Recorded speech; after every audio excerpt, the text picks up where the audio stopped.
केदारनाथचं जीवन किती कठीण आहे या आपल्या व्हिडिओतून आपल्याला पाहता येईल। केदारनाथच्या वरती पहाडांवर काही साहित्य न्यायचं असेल तर घोड्याशिवाय पर्याय नाही। या ठिकाणी आपण बघतोय बांधकामासाठी स्टील सिमेंट नेलं जाते।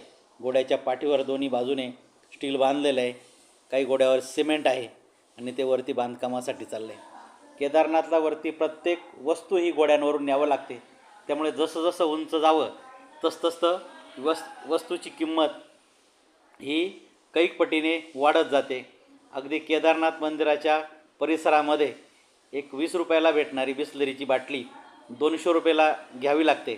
त्याचं कारण आहे तेच आहे, कारण 22 किलोमीटर अंतरावर आणि उंच 10,000 ते 12,000 फूट अंतरावर या वस्तू अशा प्रकारे वाहून न्याव्या लागतात, म्हणून त्यांची किंमत देखील या ठिकाणी मोठी असते।